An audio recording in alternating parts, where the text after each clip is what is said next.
করে কোনো কেনাবেচা বিনিয়োগ করে না। এই চ্যানেলের প্রতি ভিডিও শিক্ষামূলক ভিডিও আমরা নিজেরা শেখার জন্য আমাদের শিক্ষা সবার সাথে শেয়ার করার জন্য বিভিন্ন স্টক ও ইন্ডেক্স বিশ্লেষণ ও আলোচনা করে থাকি, কিন্তু কোনো কেনাবেচা সম্পর্কে পরামর্শ প্রদান করি না। আজকে আমাদের বিষয় হচ্ছে ব্রেকআউট।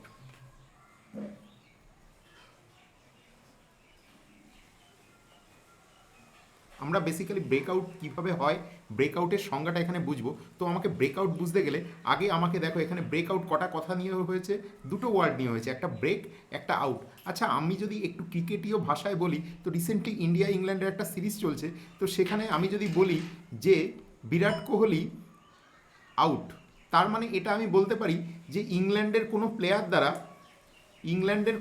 দ্বারা বিরাট কোহলি আউট হয়েছে। তো ঠিক তেমনি তার মানে আমরা ক্রিকেট খেলায় তাহলে কটা টিম পেলাম? দুটো টিম পেলাম, একটা পাচ্ছি ইন্ডিয়া, একটা পাচ্ছি ইংল্যান্ড। তার জন্যই বলতে পারছি ইংল্যান্ডের কোনো টিমের প্লেয়ার দ্বারা বিরাট কোহলি আউট হয়েছে। তো আমরা যদি এটাকে ট্রেডিংয়ের আঙিনায় নিয়ে আসি, তাহলে ব্রেকআউটকে আমরা কিভাবে ভাঙবো, একটা মজার বিষয় দিয়ে ভাঙি, তাহলে তোমাদের সবার এই জিনিসটা খুব ভালো মনে থাকবে।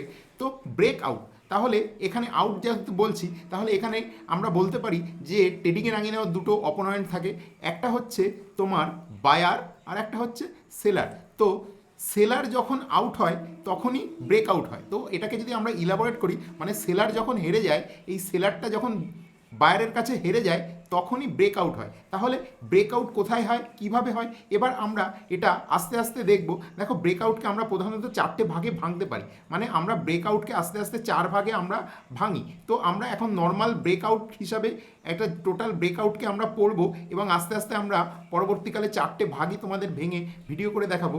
তো আমরা এটাকে বলছি নর্মাল ব্রেকআউট, একটা হচ্ছে প্যাটার্ন ব্রেকআউট, আর একটা হচ্ছে স্পেশাল, আমি ভেঙে নিয়েছি কারণ এটা একটু টাফ ব্রেকআউট, বক্স ব্রেকআউট, আর একটা হচ্ছে ট্রেন্ড লাইন ব্রেকআউট।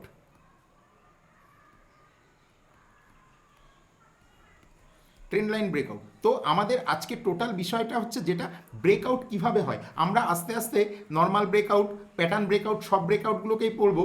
তো আমাদের আজকের বিষয় হচ্ছে ব্রেকআউট কিভাবে হয়। তো আমরা একটু দেখে নিই ব্রেকআউটের মূল ফান্ডাটা বা ব্রেকআউট কিভাবে তৈরি হচ্ছে।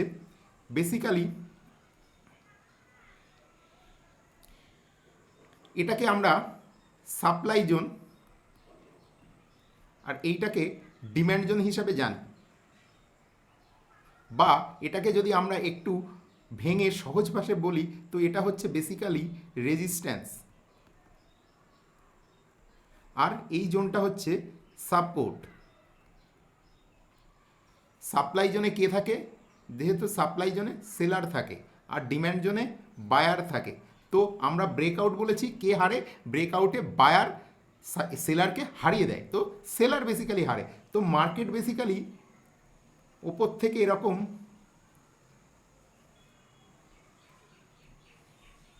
নিচে নামতে নামতে, এখানে ড্যান্স করতে করতে, ক্রমান্বয়ে নিজের পজিশান হোল্ড করতে করতে বায়ারের পজিশান আস্তে আস্তে দেখো এখানে বাড়ছে, এখানে একটু বেড়েছে, এখানে একটু বেড়েছে, এখানে বেড়েছে, এখানে বেড়েছে, এখানে বেড়েছে, এখানে বেড়েছে, এবং এইখানে গিয়ে সেলারের এসএল হয়েছে বলেই এইখান থেকে মার্কেট সোজা ওপরে উঠে যায়। কারণ এইখানে সেলারের এসএল হলেই একটা দল পরাজিত হলে অপর দল তার মানে সেই গ্রিন ক্যান্ডেল দিয়ে পরপর ওপরে উঠতে থাকে, সেটা আমরা চার্টে দেখাবো। এইবার কারণটা কি করে হচ্ছে সেটা আমি বলি।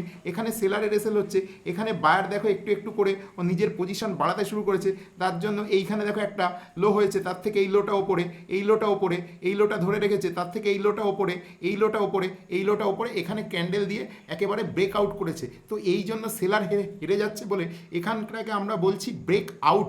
তার মানে সেলার এখানে বায়ারের কাছে হেরে যাচ্ছে, বায়ারের এখানে নিজের পজিশন হোল্ড করছে এবং পজিশন বাড়াচ্ছে, নতুন পজিশন অ্যাড করছে, বড় ইনস্টিটিউশন অ্যাড হচ্ছে, এবং তার পেছন পেছন সেই ফুটপ্রিন্ট ধরে আমাদের মতো ছোট রিটেলার যারা আছে তারা এইখানে অ্যাড করছে, মানে বাই করছে বলে এখান থেকে বড় বড় গ্রিন ক্যান্ডেল দিয়ে ও এখান থেকে ওপরে উঠে চলে যাচ্ছে, মার্কেট ক্রমান্বয়ে ওপরে উঠে চলে যাচ্ছে। তো এই যে জায়গাটা, এই জায়গাটাকেই আমরা বলছি ব্রেকআউট, মানে রেজিস্ট্যান্স জোনে বা সাপ্লাই জোনে যখন সেলার পরাজিত হচ্ছে, সেই জোনে যেই জোনটাকে জায়গাটাকে আমরা বলছি ব্রেকআউট জোন। তো এইটা হচ্ছে ব্রেকআউট জোন। এবার আমরা চলে আসব চার্টে, সেই চার্টে তোমাদের আমরা দেখিয়ে দেব যে কিভাবে ব্রেকআউট জোন কাজ করে।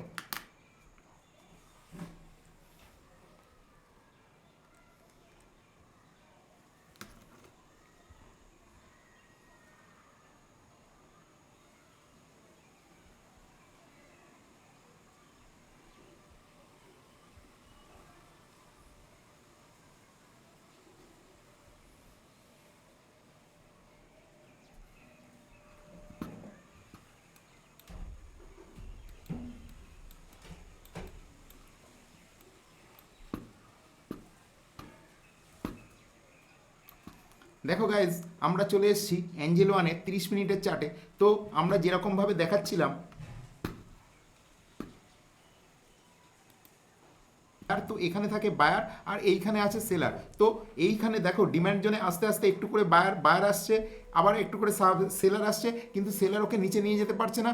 আবার বায়ার ওখানে বেশি করে বায়ার আসছে বলে বায়ার গ্রিন ক্যান্ডেল দিয়ে ওপরে তুলে নিচ্ছে। তাহলে এই লোটার থেকে এই লোটা একটু ওপরে, দেন দেখো এই লোগুলো এই লোর থেকে সবসময় ওপরেই তৈরি হয়েছে। তার মানে বায়ার নিজের জায়গার পজিশনটা ধরে রেখেছে এবং আস্তে আস্তে দেখো এইখান থেকে ক্যান্ডেল ছোট ছোট করে তৈরি করতে করতে করতে করতে বায়ার একসময় সেলারকে এখানে পরাজিত করেছে এবং যখনই সেলারের রেসেল হয়েছে এই জায়গাটা রিটেস্ট করে সেলার আবার ওখানে নিজের পজিশন বানাতে গেছিলো, কিন্তু এত বায়ার এখানে অ্যাকুমুলেশন হয়েছে, সেই অ্যাকুমুলেশনের জন্য বা বায়ার এখানে তারপর যে রিটেলার এসছে, রিটেলারের আসার ফলে বড় বায়ার এবং রিটেলারের ফুটপ্রিন্টের পরে পুরো সেলার এখান থেকে ধুয়ে মুছে সাফ হয়ে গেছে। দেখো এখান থেকে মার্কেট কীভাবে বড় বড় ক্যান্ডেল দিয়ে ক্রমান্বয়ে ওপরে উঠে চলে গেছে। তো এই যে জায়গাটা, এই জায়গাটাকেই বলবো আমরা ব্রেকআউট পয়েন্ট, এবং এই ব্রেকআউট পয়েন্টের পরে রিটেস্ট হয়ে এখান থেকে মার্কেট উপরে উঠে যায়। তো আমরা এখানে বাই করি। তা ব্রেকআউট কী করে বুঝলে, তোমাদের এইখানে আমি দেখাচ্ছি এন্ট্রি পয়েন্ট। এই যে লাইনটা, সবুজ লাইনটা, এটা হচ্ছে তোমাদের এন্ট্রি পয়েন্ট। আর এই যে সবুজ লাইনটা এর নিচে, এই গ্রিন ক্যান্ডেলের নিচে, এইটা হবে তোমাদের এসএল পয়েন্ট। তো দেখো তোমরা এখান থেকে এন্ট্রি করলে কিভাবে এত উপরে মার্কেট নিয়ে যেতে পারলে এবং তোমাদের প্রচুর টাকা প্রফিট হতো। তো এই জায়গাটাই আমরা তোমাদের দেখাচ্ছি। তো এটা হচ্ছে ব্রেকআউটের পুরো থিওরি এবং ব্রেকআউট কিভাবে হয় এটা তোমাদের দেখালাম। এবার আস্তে আস্তে আমরা আরও ভিডিওর সাথে সাথে এই যে আমরা 4 রকম ব্রেকআউটের কথা বলেছিলাম, এই 4 রকম ব্রেকআউট তোমাদের আমরা আস্তে আস্তে প্রত্যেক দিন দেখাবো।